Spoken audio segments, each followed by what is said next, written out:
There could be trouble brewing in the automaker world. Workers at the Stellantis plant in Metro Detroit spent their afternoon outside of the plant for a rally. Yeah, this comes as the Toledo Jeep complex has been dark for about 2 weeks after being temporarily shut down.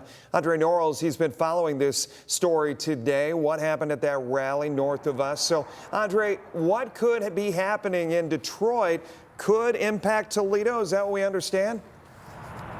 Well, Jeff and Kaylee, is not clear just yet, but there were threats of a strike from UAW leaders towards Stellantis today. And as of now, it's clear some auto workers around here aren't too happy with how Stellantis is operating. Keep the promise! Keep the promise! A short but powerful message from the UAW. Auto workers rallied together with the union president Shawn Fain near Sterling Heights Assembly Plant in Metro Detroit Thursday, hoping Stellantis hears their concerns. UAW leaders claim the automaker is backtracking from commitments to build a Dodge Durango in Detroit and to reopen the Belvidere Assembly Plant in Illinois. If Stellantis doesn't honor these commitments, it will impact workers throughout the entire Stellantis network and also the supply chain. However, in Toledo, there's thousands of Stellantis workers who work at the Jeep assembly complex. The Jeep Wrangler and the Gladiator are both produced there, but that has stopped after workers were sent home a few weeks ago for a temporary shutdown.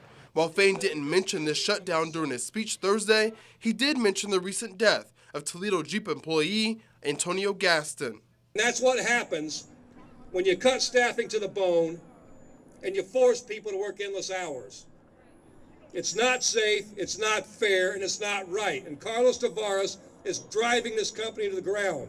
Fain spent his time at the podium taking aim at Stellantis for not holding their end of the bargain. However, Stellantis struck back at Fain shortly after the speech, sending this fact-check sheet on what he said, saying Fain is, quote, further spreading misinformation to the members he represents. The letter had a response from the COO saying the company is abiding by and will continue to abide by the 2023 collective bargaining agreement. Fain says, though, the UAW will do whatever they feel needs to be done. If it takes a fight, we're willing to fight.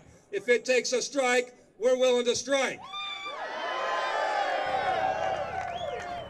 Now, we did speak to a few Jeep workers, and while they didn't want to go on camera, they did say that they're on unemployment because of this shutdown. As of now, from what we know, there is no plan for a strike vote for workers here at the Toledo Jeep Assembly Complex.